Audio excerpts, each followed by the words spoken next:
Pria di lapas itu terus menghitung masa tahanannya, tapi ia memilih untuk segera melarikan diri dengan penuh resiko. Ia membasahi kepalanya untuk menciptakan gaya rambut modern dan kemudian berganti dengan pakaian sipir penjara yang telah ia curi. Namun ini hanyalah awal dari rencana gila pria itu, karena ia akan keluar dari penjara di hadapan publik. Tanpa diduga, pria itu telah dipenjara di sini selama 5 tahun, tapi baik sipir penjara maupun narapidana tidak mengenalinya. Ternyata pria itu memotong jenggotnya yang sengaja ia tumbuhkan selama setahun sebelum melarikan diri. Namun langkah selanjutnya adalah kunci akses pintu keluar. Ia memanfaatkan kerumunan dan diam-diam mencuri kartu akses sipir penjara. Sekarang ia bisa mendapatkan kembali kebebasannya dengan menggesek pintu di depannya. Namun pada saat ini sebuah tangan tiba-tiba menghalangi jalan pria itu.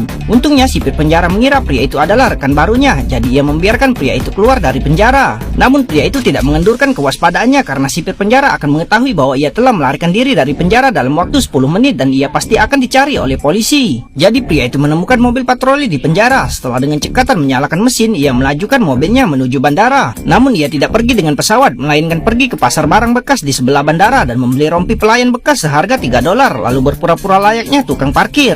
Ketika orang kaya itu mengira pria itu adalah tukang parkir, ia langsung memberinya tips $10 dan kunci mobil. Tapi tanpa diduga, pria itu langsung membawa pergi mobil mewah milik orang kaya itu. Yang lebih mengejutkan lagi, rencana gila yang mempertaruhkan kebebasannya seumur hidup ini hanya karena sepatah kata dari pacarnya. Maka detektif yang menangani kasus tersebut mulai mencari pria itu, tapi menemukan bahwa pria itu benar-benar datang ke rumah pacarnya, tapi rumah itu kosong saat itu. Dihadapkan dengan orang putus asa akan cinta ini, detektif yang telah menangani kasus ini selama bertahun-tahun pun terdiam karena penjahat ini telah kabur dari masa tahanan, tapi juga harus menghabiskan 4 tahun lagi di penjara. Ketika detektif hendak menangkap pria itu, situasi tiba-tiba berubah menjadi lebih buruk. Pria yang bermata tajam itu justru menemukan kawat logam yang dikenalnya pada detektif tersebut. Ternyata detektif tersebut telah mengalami masalah besar sebelum mencari pria itu. Sekelompok orang tidak hanya mencuri berangkas bank, tapi juga mengubah kata sandi berangkas tersebut. Namun ketika para ahli memecahkannya, sebuah kecelakaan tiba-tiba terjadi. Ternyata para perampok telah menebak bahwa mereka akan membuka berangkas tersebut, sehingga mereka secara provokatif meledakkan bom di balik pintu.